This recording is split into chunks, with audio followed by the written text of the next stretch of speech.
Here we go again. Another ride with a very, very wonderful woman who's living in Chattanooga, Lizbeth Meredith, author, perseverer, funny lady. Yeah, this is a great conversation. She's so just bubbling with energy and joy at life, but she also deals with some really serious subjects. So this is going to be informative and curious and also inspiring. And I am just I feel so good having had the conversation with her. It's really beautiful to be in her presence. And so I hope y'all have the same experience. Be sure and subscribe. Support Blast, support Compton Cowboys, drink Adrenochrome Cola, and enjoy the ride. Sis, hallo? Blijven. Dus je zeker wegen dem. Two outlaws on the lam, taking the back roads through America. You can't drink enough coffee for this show. And now it's time for Monday Madness with the Moped Outlaws, Greg and Mark. And we're live with another episode of the Moped Outlaws. And today's exciting ride is with Lizbeth Meredith. And she's an author, a speaker, a mother, and goodness knows what else, because we are just going to find out. Welcome to the show, Lizbeth. Thank you. I'm so happy to be on Moped Outlaws. I enjoy the show very much. Oh, thank you. That's very kind. And you're in Chattanooga. Yes, Chattanooga, Tennessee right now, and it is hot and humid. Ooh. So just before we started rolling, you said that you were born and raised in Alaska? Well, actually, I was born in Kentucky, ironically, in a tiny, tiny place, and then raised in Alaska unexpectedly. Some of my siblings weren't. I was. Oh, okay. And yeah, it started out as a sort of Outlaws situation. And I lived there for more than 50 years. All right. If you don't mind my saying, you come across, I watched some of your videos, and just being with you right now, your demeanor is very soft and gentle. Your heart's on your sleeve, if you don't mind my saying. And yet I know that you have this outlaw element to yourself where you went and rescued your daughters. Right. And then you're saying you were raised by outlaws. Well, I don't mean that I was raised, but there was I like to say that in Alaska, especially back in the day, but it's still true. If in the 60s and 70s, you met people there who were not indigenous people, they were often running from the law. There was a warrant, or they were looking for money with gold, with oil, with whatever else. And for my mom, she took off because she didn't want to deal legally with ex-husbands and custody issues.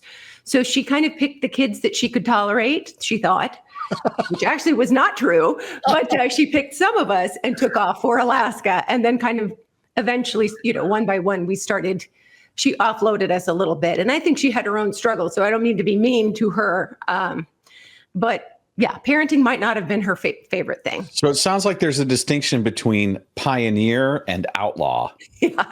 Yes. Now, in this case, it sounds like your mom was an outlaw. Didn't she do the thing that you later had to try to overcome in life? She did the thing that I said I would never do because I wanted to be a rule follower. And I am a rule follower to a certain extent. I was raised, as females, and I'm an older woman, I was raised to color in the lines, and I still worry about what people think. And I want to bring my best and worry about the happiness of everyone around me. And so when I was growing up, I looked at what had happened when I was able to piece it together and think, I'm never doing this, ever. My kids will not experience a divorce. There will be no family violence. There won't be neglect and child abuse. I am going to be a rock star because I was young and full of myself, and I thought it was that easy. You just plan, set your intention, and you do it. And I will tell you that I don't think life was quite as simple as I had hoped. And so, I got out of a volatile marriage that was ill-advised. I hardly knew him. and thought if I could just make a good choice, finally, at the age of 25, make a good choice, get out of this marriage. I now have 2 tiny kids. Darn it, I am going to be divorced. There was family violence, but man, I'm going to set the world on fire. I'm going to get a degree. Neither of my parents could finish high school. And it wasn't that they were slow. They're smart, hardworking people. They didn't have that opportunity. That luxury wasn't there for them. So I thought, I finished high school. I'm going to finish college. I will make good choices, and that will be the end of that bad situation I had and put my kids through. And then 4 years after that, 4 years after I left, is when my own kids were taken out of the country. So yeah, the intergenerational stain was real. And what I learned later in life, much, much later, was if we want to do differently than our families, it usually takes a lot of work, a lot of thought and support and perspective. You don't just make a wish and it comes true. Yeah. What country were they taken to? Greece, which is a beautiful country. Have you ever been? It is. I mean, never been there. No. Okay. I'm not saying this to be facetious, but I met other parents whose kids were taken to other countries at one point during my ordeal. And the thing about Greece is they love children. And so if my kids needed to rely on the kindness of strangers, there's a lot of kind strangers there. Awesome. And that it turned out that they had to rely on the kindness of strangers at times, and things got real scary for them. But there were some really decent people that both they and later I came to meet. So I was very fortunate because it wasn't a place where kids weren't cherished. Well, in the case of your mom, and then also the case of life in Alaska, one of the things about pioneers and outlaws is that there's this sense of we can take care of each other. Right. Once the trust is established, right? There's this element of human community exists beyond the structured units that we try to think it is. And right. I found this from my own childhood experiences where, people learn to share resources like food and water, or, even just kindness, like that, and that's a human core value. So it's not surprising that in stressful situations like your mom was in, right, and then later your kids were in, right, that there were angels literally that showed up to assist. It is true. And it's a good reminder. It was why it was important for me to write a book about it, because it wasn't just tragic, the things that happened. And maybe some of it was expected for the lack of personal awareness, that I had at the time. But there were people all along that were so amazing.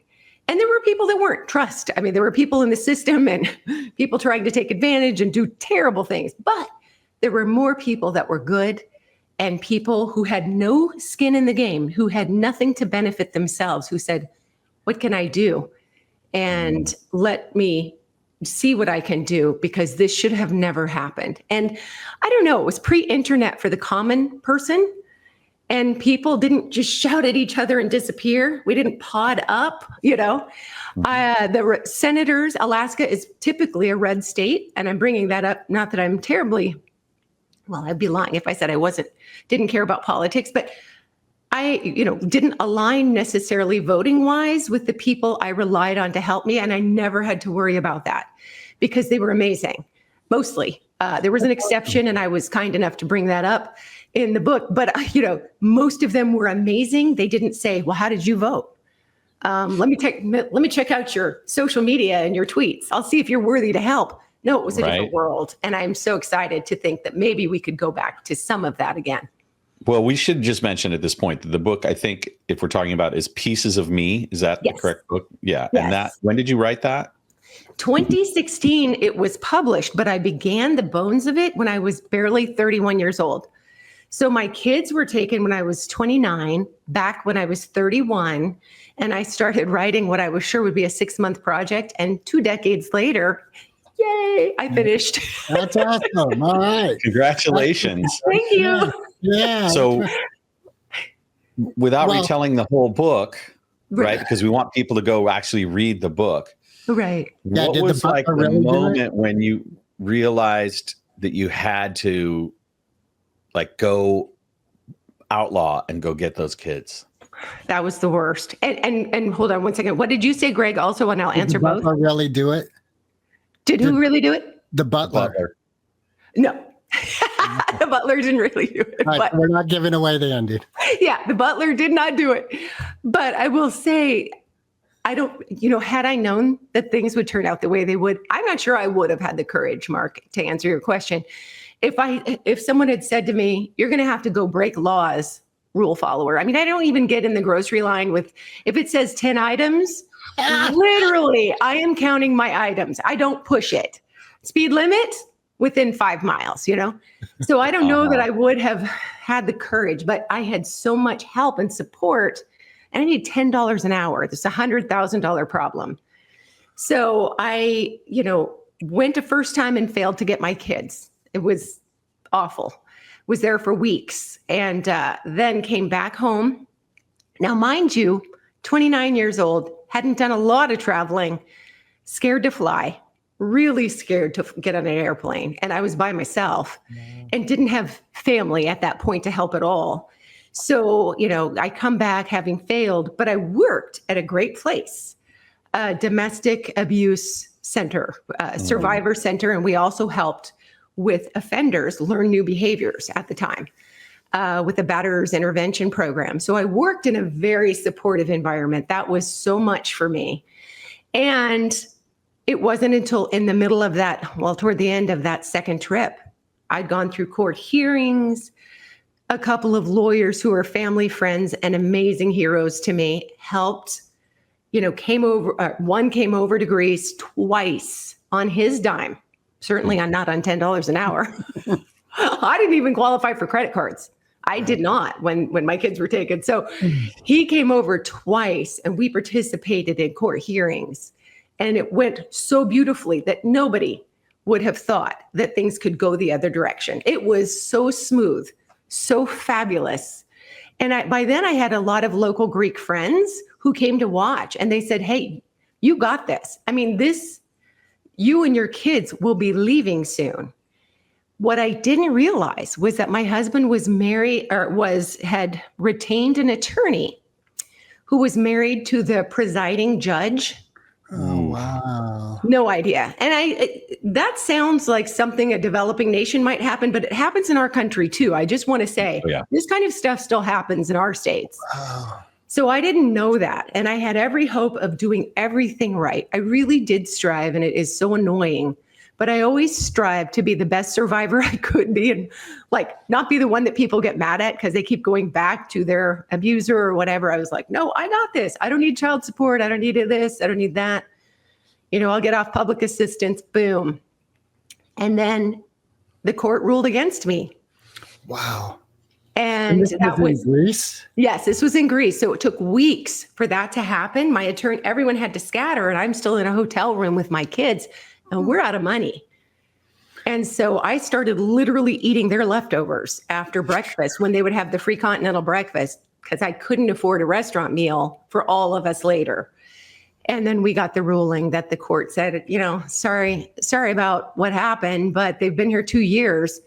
The mother is able to come back next October and refile. Wow. And never did I ever think that was really going to be the outcome. It was terrifying. Trust me, I was scared to death. It wasn't like I was brave and I'm going to show them. No, I was terrified. But my kids had already started unpacking what their experience had been like. So with the help of a little brain trust of friends locally, we made the decision to leave and refight it. We had to refight it federally when I got back home a year and a half later. Is that because the United States would recognize Greece legalities and law? Yes, absolutely. We're part of the Hague Convention. And I have to say, it was never my intention to raise children who didn't have a relationship with their father. I think whenever possible, kids need as many parents as possible, grandparents, aunts, uncles. It was never my intention to be somebody who snatched their kids and left the country. So it was really hard to be excited about because we had followed all the rules. Right. And everything appeared as it, like it was going to go according to plan. It was only when that ruling came that someone told me in the legal community, no one at that point, I don't know that this is true now, so let me be clear. No one who's ever used the Hague Convention in Greece has been successful getting their children and leaving the country. I think that has changed since that time. What is the Hague Convention? That is a big, big treaty, and it covers much more than child custody issues. But part of the Hague Convention that countries voluntarily sign onto, and many, many had, including Greece, part of what they signed on to was this is how we're going to handle child custody issues. If somebody comes to our country and that child, it was born in a place of habitual residence, a different country, and they end up in Greece with a parent, we're not going to entertain this. We're sending that child and that other parent, mother or father, back to the country, back to the place of habitual residence. And this is simplifying greatly. I'm not a lawyer, but we're going to go ahead and send those people back to litigate appropriately a legal custody agreement. So I was all in, so hopeful that this was going to go well because Greece was a signatory. But the judge didn't abide by it. Right. Wow. Okay. Yep. So it was, I mean, I still hate that it happened in that fashion, you know. And you're bringing up something that as a mother, as a parent, you want to celebrate life with your children. Right. And here was something you were hoping was going to be a positive. Right. And now it's a negative. Right. And when you think about it, and I feel bad for kids stuck with custody issues in general, anywhere in the world. Right. But in these situations, and one of the reasons I didn't want to be somebody who ended up in this circumstances, when a child is kidnapped, even by a parent, you take that child who was used to their toys, their friends, their routines, their life, and you take them somewhere else with no explanation. And usually you're going to tell them, don't tell anyone. Don't talk about this. Keep it quiet. And there's a lot of shame that comes with keeping secrets. Then when I show up in Greece 2+ years later, and I'd been there already, I show up and that happened. It wasn't quite as dramatic because I already had a reconnection with my kids for several weeks. But again, I'm taking them out of their country, away from their food, their language, their routines, and their parents. And what did they do wrong? And so that really creates problems of mental health, anxiety, physical problems. It's not something to be taken lightly. And I think the other part of that is when we came home, people would say things, well, at least it was your dad, as though we should be celebrating the fact that a parent would do that to their child. And I know that the meaning was at least it wasn't an unknown pedophile that might have murdered the kid right away. But sometimes parents do that, as we've seen here recently in Indiana. Right. Yeah. So there's something here that is interesting to me, and I'm doing my best to form it as a question, but it appears that your father and your ultimate father of your children shared some idiosyncrasies around the way that they mistreated their partners. And the theory that pop psychologists like me tend to bring into the point is that women are attracted to father figures, that men that emulate the father figure, even if that person is somehow toxic, narcissistic, or somewhat abusive. Right. Am I reading too much into it, or is there a parallel that you recognize there?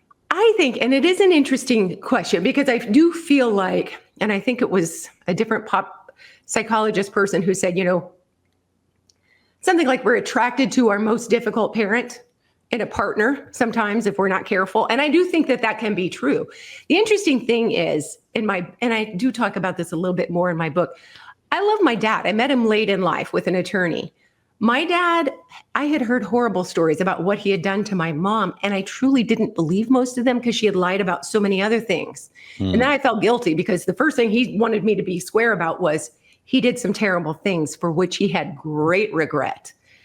And he took full ownership of, and he understood that not only affected me and my mother, but people, there was a ripple effect, and he felt terrible about that.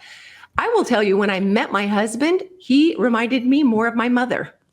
She was very volatile with her kids. Kids had injuries. They had injuries and some were abandoned. And so she met him and she loved him immediately. And I kind of feel like I should have taken that as a run screaming out of the room. This is like, get out. But the implication is that he was violent towards you.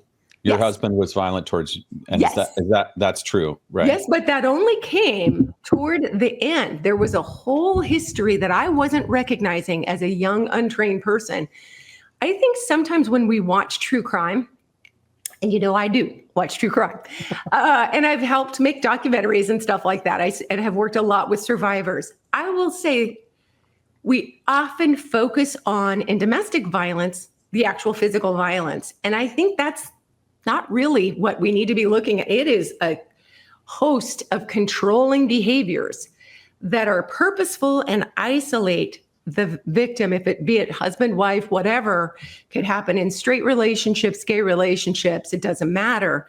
But if it is a host of controlling behaviors that escalate and get worse over time for the purpose of isolating their partner, that's domestic violence. And that had been happening from the beginning. And I didn't recognize it because what I saw as a young person was, if he hadn't hit me, what do I have to complain about? And I'm not going to be divorced. No way am I going to be divorced. I'm not going to repeat the pattern. There was a host of controlling behaviors that was a natural environment of your upbringing. Yes. And so you recognize that as some sort of mean or norm. Right. Yeah. Absolutely. Now, I will also say that plenty of people, so I worked for 7.5, almost 8 years with domestic abuse survivors all day, every day. Plenty of them were not people from bad families. And so, it could go 50-50, but there really are plenty of people who came out of wonderful families who are as ill-equipped as I was to recognize some obvious signs. And it seems like there's almost could be that their innocence is the Achilles heel. Exactly. Yeah. Exactly. So, I do want to say, for me, I missed a whole lot of signs. I didn't think anything was wrong in the family I grew up in. I was a little bit older. I was in college thinking, I think everything's good. I think everything's good. But I was so scared because I'd not had choices to make. And I felt like my whole life I'd been walking on eggshells. And I just thought that's what people did. And I was good at it. I didn't break any of them. I could kind of tiptoe and, Well, this is a lot. Like there's a lot here in this particular subject, but you're a broad person with a full range of experiences.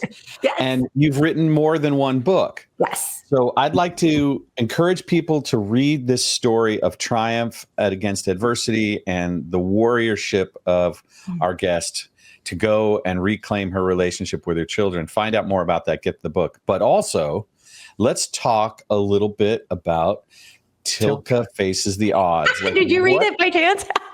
I'll send you a copy. Here's the funny thing. It was so important. I was very lucky. I wrote my book, it became a Lifetime TV movie, but in some ways that can feel like, okay, my whole life is going to be defined by sadness and I'm really kind of fun. And so I think I'm fun. I'm not always fun, especially after menopause. On your dating profile, it says kind of fun. Yeah, I can be fun, but about 15 years ago, I was way more fun. And then my hormones changed. And now I'm like, we did an episode with a guest about this subject. This is something men and women need to talk more about. We do. There are intermittent bursts of fun now, but a lot of times there's judgment and bitterness. So but that's not who I really want to be. So I wrote a second book, and that was for survivors understanding how to work with systems that they find themselves needing to get out of a bad, stuck situation. My third book was Tilka Faces the Odds, and I love it. I've done a terrible job promoting it, but I loved writing it so much. And I wrote it for females, but a male friend of mine, I have a couple of men who bought it immediately, and one reached out. He says, this is a perfect book that I'm gifting to my female friends who are older, over 40, and who feel like their dating chances or their dating opportunities have been less than. And sometimes they terribly blame themselves. This book is a fun examination, really, of a woman, a single mom in Alaska, the younger me, who there's a saying in Alaska called, so many men used to live in Alaska in the rural areas, and like 5 or 6 to 1 could be the ratio. And so women used to say to each other, well, just go to rural Alaska, you're going to meet someone. Definitely. And another woman would say, well, the odds are good, but the goods are odd. And so, yes, so true. So true. So this book has some embellished truths, but mostly really speaks to it's wonderful to pursue love. And some people find their soulmate. And I am 1,000% for celebrating that. Some of us don't have that experience, but we can learn so much about ourselves and we can find joy and love. A friend of mine told me once, you have shorter seasons of love. That's okay. I'm like, that's kind of true. That's been kind of my truth. But she said, don't beat yourself up over it. But there's something beautiful about the journey of realizing, I kind of like me. I've learned to appreciate hanging out with me. And I don't have to wait for someone to greenlight my dreams. One of the main things that happened in real life, and I wrote about it, but a fictionalized version in Tilka Faces the Odds, was after I'd gone through a real life period of very disappointing relationships, but funny. Some of them were so funny. You have to imagine, we have some interesting characters in Alaska.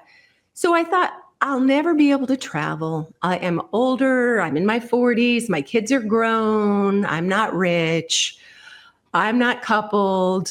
I'm too old to stay in a youth hostel. I guess I'll never see the world. And it was so silly. So I booked a trip to Vietnam and Laos for myself. And oh my goodness, that trip really helped greenlight a lot of other dreams. I had a pickpocket. I had many things that just happen when you travel. There were some bad things. I did stupid things. I learned so much that I could take my awkward self and go somewhere else. I get lost here all the time. Why not take it somewhere else? It doesn't mean, so what, So what? Meet new people, regain a love for humans, and find out what I'm made of. And that helped me greenlight my memoir. Then when I wrote Tilka, I wrote a fake version of the Vietnam part.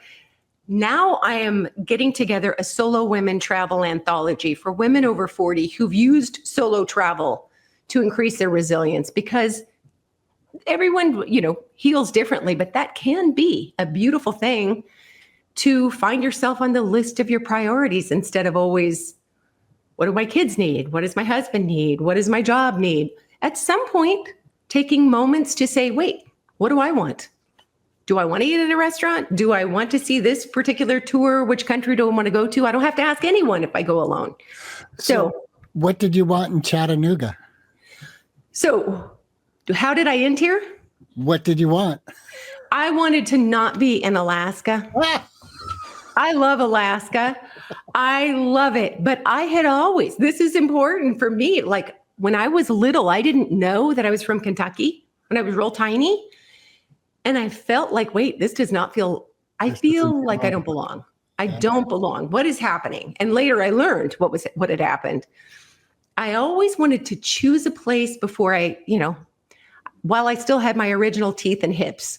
I wanted to choose a place. If I'm going to be paying all the bills for myself, I want to choose where I live. And so just to try the East Coast, be closer to my family of origin that I got to know later in life. Oh, nice. And, but on the other hand, not be right up on it because I didn't grow up in the South and I'm not a Southern belle necessarily. There are many great things about the South, but I don't know that I fit in here, but it's been a great run. Awesome. That's very cool. So this is your home right now. It is. Right now, it truly is. And people are terrific. It's artsy. It's the more progressive side of Tennessee, Chattanooga is, which is a very low bar, but it is, it is. It's artsy. It's progressive. You got amazing people, universities. This is a national park city, like one of 5 in the whole world. So just recently we were recognized, just have amazing outdoor activities and wildlife. It's lovely. Oh, that's awesome. And are you an avid hiker and a woods person? I am an avid walker, but I don't like hills and I don't really enjoy bugs as much as I could. I get out almost every day and I love walking by myself. I love it. And I have friends that I'll walk with too sometimes.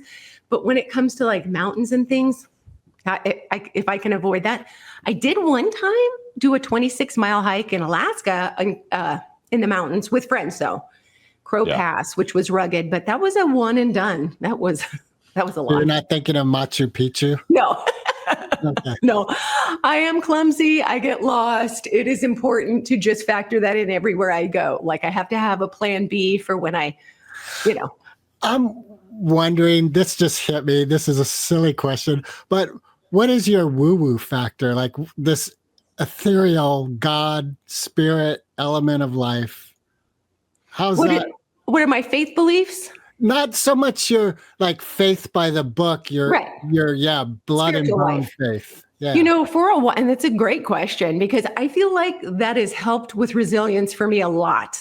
And I always wanted my own daughters to have a sense of the spiritual, and I don't feel like I succeeded with that. One really cool thing about my mom that I think was interesting growing up was she tried on a lot of religions. And a lot. And it was kind of in hindsight, it's really kind of, an adorable quirk. But, she took me as a little kid to see like a person who pulled out this part of his neck, a Swami type of a guy. Yes. And put a little knife through it. And then we looked at Christian Science and Scientology and Buddhism and this and that. I will tell you, those are very interesting things. And because I wanted to be different. Later on, she got swept away with televangelism, which I typically think is awful, but I will just say, and I didn't see a great impact for her, but maybe. And for me, I went very heavy duty into a Christian, very, very well-defined Christian community in college. I think it probably saved me in a lot of ways. Even though there were some negatives, it was a very smart couple of pastors, very smart, also very empathetic, not hateful. I got to learn what a family could look like and how to resolve conflicts, or at least try to do that in a way that didn't erupt in violence, and felt supported at times. But it was very restrictive. It was more hippie-ish Christianity, which was better. That was in Bellingham, Washington. Loved it. Nice. At some point I did, especially when I left my husband, I realized I don't want to be in a faith community where certain rules keep women down. But I never gave up the belief that there is a being, God. For me, I don't hesitate to say God. I'm not an atheist. And I have always had the feeling that there are billions of us. No one is more important or less important than the other. And there is a loving God. And no matter what I think of myself or what someone else may say, I do feel that my sense of identity isn't necessarily completely rooted in a myriad of opinions. And I have hope for a future that, hope and some guidelines. If you think about if I'm really upset with someone, and I do, I can be a hothead, but if I'm really upset, but I tell myself this person was, this is a wonderful, amazing miracle. And it's not my person. Then that really helps in life move forward. And I do see my kids have a little despair when it comes to spiritual issues. And I don't blame them, especially when you look at the world today. Yeah, it's very common for people to not feel comfortable addressing it because there's so much dogma attached with it. Hateful. But one of the things that Greg and I have both found very valuable in our lives is a book called A Course in Miracles. Okay. And if you haven't looked into it, I highly recommend that you check it out. It's really amazing. A Course in Miracles. Well, all right. It also says in the book that you may be inclined to throw it across the room against the wall and just be with that. Like that's okay to do. Right. Right. Well, that's great. I love to talk about that because I feel like like when I left Alaska, I was a member of a really awesome Methodist church and I loved it. And I still say they were on the correct side for me for everything. And they did everything they could to improve our community and our world. And I also knew that wasn't always duplicated. And I just don't want to be any part of. Someone asked me last week as I was getting a pedicure, because I'm in the South. A woman said to me, "Are you looking for a church home?" And I was like, "Absolutely not." And I said it just like that. But I do feel like it's hard in this time if I'm not seeing the love and the many wonderful things that could be an expression of faith in action. And I'm not seeing that. I don't want to be joining that. Did you, when you got your daughters finally and you're back in Alaska, did you get involved with the school system they were in, advocating for their well-being and other students' well-being? To the extent that I could, because at that point I was still a domestic, well, I guess I was in the schools doing talks all the time. When this happened to me, Nicole Brown Simpson his life had been ended. Okay. So this is a famous sports celebrity who was suspected, O.J. Simpson, of doing the things he did to his wife. The whole world was interested in talking about domestic abuse. Yeah, domestic abuse, family violence. What are the impacts on kids? So I did a lot of that work inside the schools. For my own children, I could have done a lot better. I advocated for them.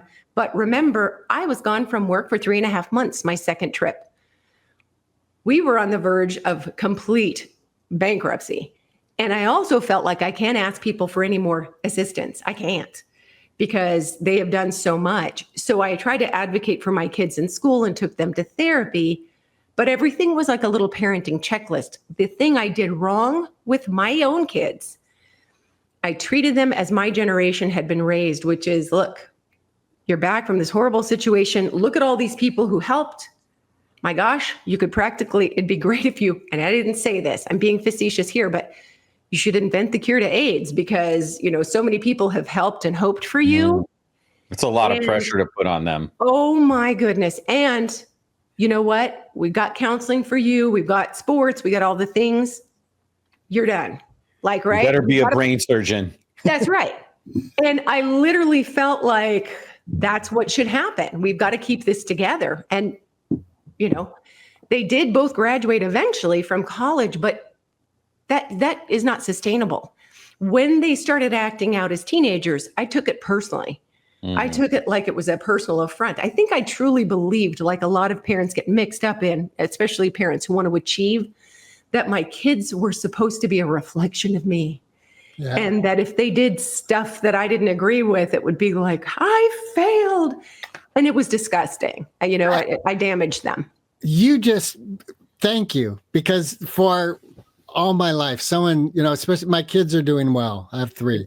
And people go, you must be proud. And I'm always like, that doesn't resonate. And what you just nailed is because I don't want that. They're not a reflection of me. They are a reflection of themselves. Right. And proud to have been any part of their journey as opposed to trying to create a clone. Right. I'm happy. I am happy and honored to be a part of their life. Right. Exactly. And thrilled when their life is going well, and hopefully around to help when it won't be. Right. And kids need fathers. They need their fathers. Of course they need their moms too. But kids definitely need their fathers. And I think one thing my kids, have said to me, not joking at all, now they're in their 30s, is, hey, it would have been really great if you'd remarried and given us a nice stepdad. I'm like, add that to the list. Add that to the list of guilt. But they don't mean it that way. They're grateful and fun girls. At one point, I dated a man I truly was not that interested in, but I meant to be interested because he checked all the parenting boxes. He was a wonderful person, single father of 2 boys about my kids' ages, and nice guy, mutual friends. And I tried so hard to just be invested. And my kids acted like, when they had to interact with his boys, that someone had thrown acid into their eyes. It was, and they were young. They were, young kids, like 12, 13, terrible ages for that. And, or 11 and 13. Years later, they run into those boys and they're like, isn't it a shame our parents never married? Now they make a point of hanging out with them. I'm like, you stinkers. Get away, you little stinkers. Well, I'm wondering now with you have 2 daughters. Yes. What is your family like? And has time been a healing element where their father's family maybe, or even their father himself has been able to fold in a bit? Well, here's what happened with that. So my kids, I'm a big proponent of saying time does not heal all wounds at all. And especially if a person who's gone through a lot has not done anything has not made choices to heal, has not been proactive in getting support to heal those wounds. Having said that, we all have been very active. And so both of my kids and I, we still will go to therapy individually. EMDR has been a great game changer. There are trauma releasing exercises. For me, I did a lot of peer group support too. Parents whose kids were kidnapped, parents, parenting groups when the kids were growing up, parents whose child, because one of my children had a mental health break when she was in her early adult years. So I went to NAMI, National Alliance for Mental Illness. So I believe in all of that. Time doesn't heal all wounds, but our ridiculously fun, dysfunctional family, we still have dysfunction, plenty of it, but we're very close. And then my kids are like best friends until they're not. And they're very close in age and they're both girls and they've both been through so much and they love each other fiercely. But when things go sideways, you can hear it in Chattanooga from all the way from Alaska. So we get together. I think what we share is a love of culture, a love and appreciation of other countries very deeply, they feel, a love of animals, walking, water sports, things like that. We have a great time. And again, one person in the family was so impacted with mental health problems from this, the other with physical health problems that are pretty relentless. So it's not like, we're back and it was perfect. And I never want to present to people, we can get over it, quote unquote, or whatever, but we fold these experiences into our lives and we continue to pursue healing as we seek out joy. Have you also found part of your path? Because there's 2 people I'm very close to who had mental breaks in young adulthood. Mm-hmm. And part of my process of being so close involved is hoping they're not defined by that. Right. And I'm wondering, even for you, did you find that there was an element of like, I don't want to be defined as someone who was abused? Right. How did that unfold in your life? Such a huge identity thing. So, I mean, that's just a situation of identity. And one could say that I put myself right back into being known only as a victim when I wrote the book, which was wildly popular locally, especially at first, and then it got popular in other places. And then when the Lifetime movie came out, because, you may have noticed that Lifetime doesn't celebrate a whole lot of happy lives. So it's like,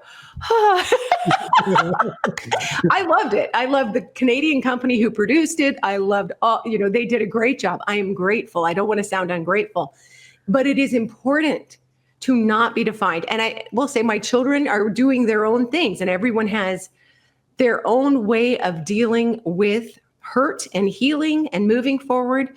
For me, I went to eventually work in child abuse investigation and then in probation for 20 years. And then working in documentaries and other things with survivors after, it really has helped to think about resilience more than just, I am a victim, I am a survivor. I don't put that, survivor/author, whatever. We're all survivors, thankfully, at the moment. We really are. But I do think that I am a pursuer of resilience. And I think that's something as I move forward and I publish different books, even Tilka Faces the Odds, there's a huge theme of resilience in there. And with solo travel, all of that, it's just important that I keep moving forward in that direction. And it doesn't mean that I don't honor survivors or whatever, but I never wanted to be somebody who was totally defined by this one awful thing or a series of awful things. And I remember saying out loud to people, I admire John Walsh, the person whose kid was murdered, and who created America's Most Wanted and the National Center for Missing and Exploited Children. That's helped countless individuals. I have mad respect, but I used to say, I don't want to work in that field for the whole of my life. Yeah. But no matter what, we all meet people who've gone through trauma and who need to understand resilience. So one of the parts of life that, as a result of moving through our traumas and being survivors, is there's this possibility to open again to joy, to this gift of being here. And I'm curious, what lessons did you learn from your cat? Well, I have two of them, but one of the many lessons from my cat is it takes it's so important to be in the moment sometimes. And if a person has gone through a lot of trauma, the anxiety of what had happened, I can't even tell you about my dreams last night. I was back in the anxiety cycle, and I could not get out of it. It doesn't happen all the time, but it was bad last night. But sometimes we get stuck in what happened, replaying, which I don't do a lot of because I stay pretty busy. Or we're so forward thinking of the future and trying to create it to be less scary. And my cat has taught me the joy of just sitting and hearing the purr and being in the moment, appreciating food like no other. And, there's a lot to learn from my cat. He came from Alaska, by the way. The little one didn't, but he came from Alaska. And that in itself was a long trip through the pandemic. Yeah. Well, it might have seemed like I just threw that question out of nowhere, but the truth is you actually contributed another story, some more writing, to a book called Chicken Soup for the Soul. Yes. Things I learned from my cat, or lessons I learned from my cat. So tell us about how you came to be a part of the Chicken Soup for the Soul family and what that writing was like. That was really, sometimes we decide when to celebrate something small. Right. And if we don't, especially as people who've gone through big traumas, then we really are just sharing misery. That's not something I want to add to the world. I had moved to Chattanooga and knew nobody, had no job, no connections, nothing during the pandemic. And I moved to this apartment where there's this beautiful, not this current one, but where there's this beautiful stray cat. Someone had chopped its tail and it was not a professional, and it was stray and beautiful. Eyes, very sassy. She had quite a personality, but she started making her way into my apartment and checking. It looked like she was a drone or something, like going through my closets, she wasn't asking to come in. She was pushing me to step aside. It turned out that this cat was the connector of me and my wily neighbors. So I would have never met them had we not all been talking about our experiences with this cat we called Precious. Some people called Bob because of her tail.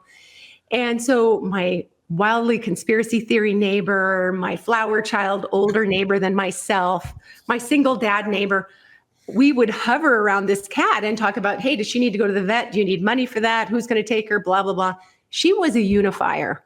She really was a unifier. And all the pets loved her. There was one special day when we were out on our balconies, the shared decking area. And she was there talking about her. Then I let my two cats out on with us. She loved all pets. She even was found sharing a bowl of food with raccoons and possums. Everyone universally loved her. Universally loved her. Sounds like a saint.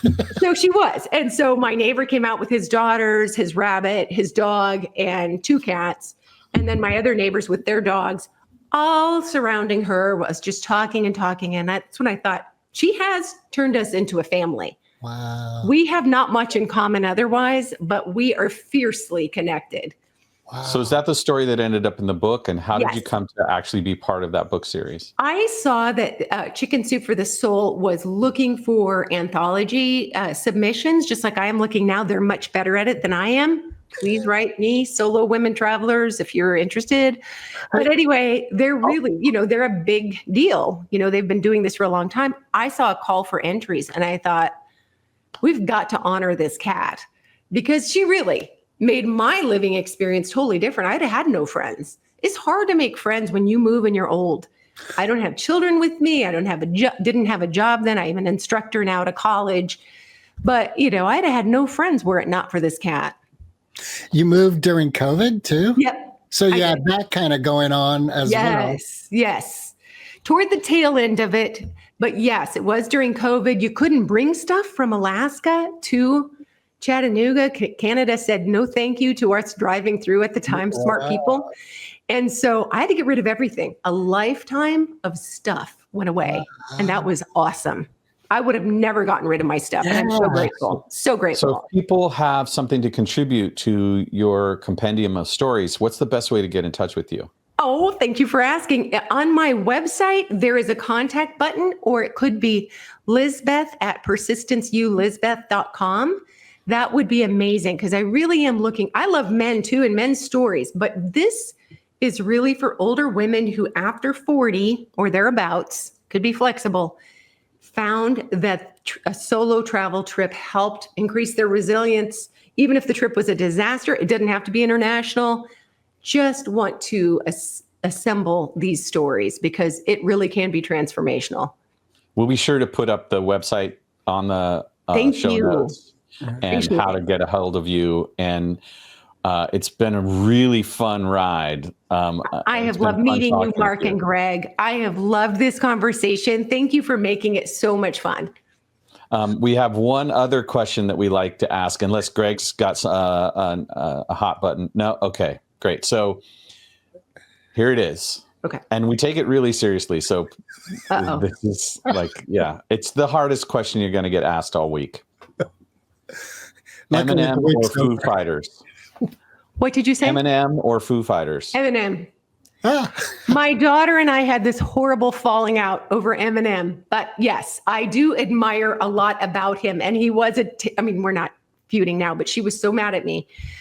He's very controversial. He has taken some wrong stands in his youth. He has done some terrible things, but watching him mature into a wonderful young man who's not that young. It's just that I'm that old. I really like a lot of his music, but I admire someone who said, this is what I want to do. Everyone said, no, this is not your place in the world. And he said, it's going to be. And I do admire that so much. It's beautiful. He said, it's going to be. I love that. Thank you so much, Lizbeth. I hope we ride again someday, because this has been a wonderful. I have loved it. Thank you very much for having me. This was so much fun. And thanks for being patient with my tech issues. No worries. Great to have you. We'll see you soon. Thank you. Recording stopped.